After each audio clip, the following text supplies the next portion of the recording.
All right, you ready for the most exciting thing you're gonna see all night? No, I was just kidding. It definitely is long. It's a long time coming. I've been meaning to get on this for a minute now, and finally we went ahead and we buckled down and did it the other day. This is the Phantom of the Opera official makeup. Well, I suppose it's not a tutorial because you definitely shouldn't follow this, and I really advise you not to, just because some of these steps are going to be a little unorthodox, and I don't know exactly like how safe some of these things are to actually put on your face. As you can see, I have some interesting things I'm going to be working with here in a second. Like that bald cap here, and it will be a cone the entire time. This is bare bones, as cheap as it gets, a 99-cent bald cap. Here I have my trusty glue stick, and what I do with this is I want to go ahead and I put down my eyebrows like this. It's the very same way I do the Tiffany makeup. It's just a way of disguising my Grandpa Munster eyebrows and giving me kind of that more hairless look when I apply the makeup. Oh, wasn't that dignified? Look at that. I really shouldn't be drinking that shit, but... Alright, onto the scar putty now. So you can see, sort of start applying it to the bald cap and along this seam here to try and make it mesh with my forehead a little bit better. As you can see, I don't really need to do a whole hell of a lot to my brow. It already has that good Neanderthal quality to it. My eyes, I swear, are 3 inches into my head. I probably have the thinnest eyelids on Earth, too.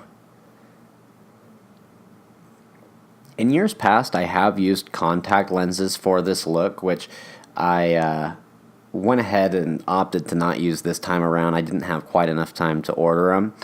And I also have worn false teeth and have painted my teeth for this character at different times. But once again, I opted to not do either of those this time. I always prefer to do any tooth painting prior to applying the makeup because I'm an absolute pro at getting the tooth color all over my lips. I'm an absolute klutz. I without fail always find a way to screw it up.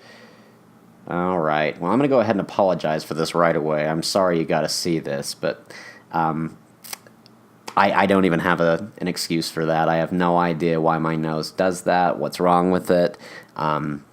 There's definitely something in there. I don't know if it's like the cartilage is broken or something in it. It just has always been like that as far as I can remember. I don't know if someone hit me in the face with something when I was a kid or what, but yeah, it's just something I've always been able to do. So... Not to mention, none of you so-called normies with your perfect noses have ever been willing to actually touch my nose to assess the damage. They always get too grossed out, so they're like, I don't want to touch that, but I swear there's something in there. I swear to God, you can feel it. There is a bone in there. It just, you touch it slightly and it just burps like into my head, kind of sideways. It's real strange, but for something like this, for purposes of making myself into a scary monster, it works fantastic. I don't know how many times I can do this until like it actually causes some real damage. I mean, that is, unless the damage has been done. We'll see how I age and how my nose actually holds up. It seems to be keeping its shape fairly well for not having a bone or cartilage or anything in there, but... So I didn't want to turn this piece into a whole extended history of the Phantom of the Opera or why in particular I fixate on this character. But basically, as far as the appearance goes, I do try and model it as much as I can off of the description in the original novel. I like to give it the nice kind of living corpse skull type look, the yellow pallor, the sunken eyes, the big gaping hole where the nose should be. Just the that classic Gaston Leroux feel. However, I'm also heavily influenced just in general by Lon Chaney, who is perhaps best known for playing the Phantom of the Opera 1925 in the Universal Studios version, the first Universal Studios version, and his makeup was incredibly intense in of itself, where And of course, there is speculation as to how it's done. It seems like since I had been informed on the subject, that a lot of different theories have come to light on how his makeup was exactly achieved. But bottom line, at the end of the night, however it was done, it was very impressive, and it's left its mark on the world of horror forever. He was a real master, and I'm proud to say he's a Rocky Mountain man like myself. He was from Colorado, so not too far away from where I'm at here in good old Utah. Now, before I go into my whole rant on Claude Rains, I do want to point out that this white stuff I'm applying to my face right now is not a cream makeup. We're definitely not quite ready for that. This is a liquid latex, and actually the cheapest kind I could hunt down. That's why it comes in a tube like that. And this is basically just sealing up what I've done with the wax. Here it's dried a little bit more, so it's clear. But on that note, Lon Chaney, too, kind of course, followed the novel quite a bit more closely. It's a birth defect, basically, is the extent of the Phantom's appearance. The yellow skin, the very disturbing kind of corpse look, basically. And it's something he's lived with his whole life, whereas sometime in the pre-production of the remake of the Phantom of the Opera in the early 40s with Claude Rains, who is, without a doubt, I mean, he's the Invisible Man, an absolute treasure amongst those actors. I love him to death, but his Phantom really falls short. And I do say that, unfortunately, and it's an absolute honest and sincerity. I really don't care very much for that portrayal, because I think that was the beginning of the end for the opera ghost in a lot of ways. By moving away from the birth defect to the scar, the burn, the acid burn,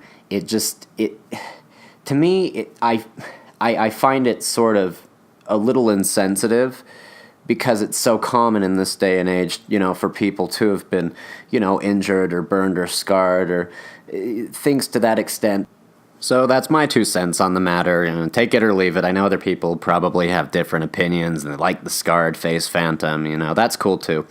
But where I will put my foot down is with the Andrew Lloyd Webber Phantom. It really is not my cup of tea. I know a lot of people. I mean, they obviously like it. I think it's like at this point the longest running show on Broadway. But it just it's created a toxic group of people, these the PHAN fans. It just makes my skin crawl thinking about it, because I mean it's really muddied the waters, so to speak. I mean, I'm sure there's some winning songs in it. If you're going to praise Andrew Lloyd Webber, and this is where we're not going to talk about the Phantom. Okay, this is my real PSA. Joseph in the Amazing Technicolor Dreamcoat. Now, Donny Osmond, he's my boy. Okay. I love that musical. I love him in that musical. That cast specifically in 1999. If you're going to watch a musical, it's like just, don't even bother with the Phantom of the Opera DVD or whatever, or clips on YouTube or any of that shit. Just watch Joe in the Coat. You're going to be much happier you did. I mean, on that note, it looks like we're basically wrapped up here. As you can see, I'm about as yellow as a lemon. And I hope you got something out of this. I know it's obviously not professional. I am not a professional. This was by no means how you're supposed to do something like this. But just for a good, quick, short demo for what I do and all my cheap Halloween makeup, this is sort of the technique. Thanks for watching, and be sure to check out the demo when it's actually done. I probably am planning on maybe 2 or 3 days out, because I really want to take some time to do a good job with the narration and everything on it. But yeah, it should be the best one yet. So thank you so much for the support thus far, and I really appreciate it.